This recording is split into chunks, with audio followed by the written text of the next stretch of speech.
السلام عليكم ورحمة الله وبركاته. أهلا بكم عشاق كرة القدم الإفريقية. لا تنسوا الاشتراك في القناة وتفعيل زر الجرس ليوصلكم كل جديد أولا بأول.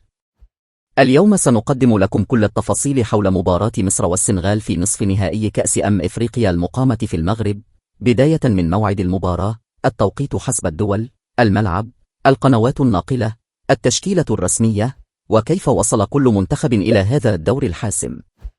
موعد المباراة والتوقيت: ستقام المباراة يوم الأربعاء 14 من يناير 2026 في نصف نهائي كأس إفريقيا. التوقيت حسب الدول بدقة: مصر 7 مساء، المغرب 6 مساء، الجزائر 6 مساء، تونس 6 مساء، ليبيا 6 مساء، موريتانيا 5 مساء. الملعب: المباراة ستقام في ملعب ابن بطوطة بمدينة طنجة المغربية في أجواء جماهيرية قوية مع اقتراب نهاية البطولة. القنوات الناقلة: سيتم بث مباراة مصر ضد السنغال في نصف نهائي كأس إفريقيا عبر شبكة قنوات بين سبورتس الحاصلة على حقوق نقل البطولة في منطقة الشرق الأوسط وشمال إفريقيا. هذا يعني أنه بإمكان المشاهدين متابعة المباراة مباشرة على قنوات بين سبورتس المشفرة ومتابعة التحليل قبل وبعد اللقاء. كيف وصل المنتخبان إلى نصف النهائي؟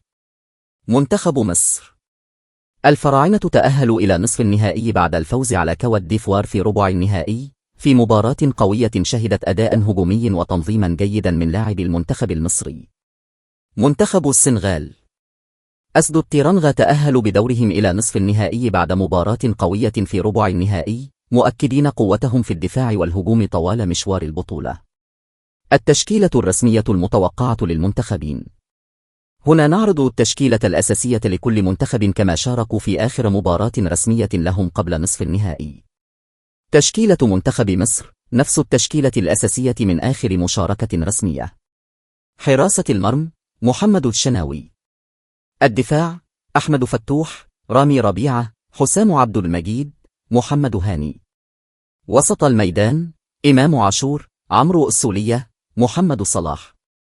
الهجوم: عمر مرموش، والمركز الهجومي الآخر حسب خطة المدرب في المباراة الأخيرة. هذه التشكيلة مبنية على آخر مشاركة رسمية للفريق ويمكن تعديلها حسب تغييرات المدرب في يوم المباراة. تشكيلة منتخب السنغال: سيعتمد الفريق على التشكيلة الرسمية التي لعب بها في مباراته السابقة في البطولة، مع لاعبيه الأساسيين المتعودين على قيادة الخط الخلفي والهجومي للفريق. تحليل المباراة قبل الانطلاق. منتخب مصر: الفريق يبدو في حالة فنية جيدة في البطولة، مع لعب منظم في وسط الميدان، سرعة في الكرة من الأطراف، وقدرة هجوم قوية بقيادة نجوم الفريق.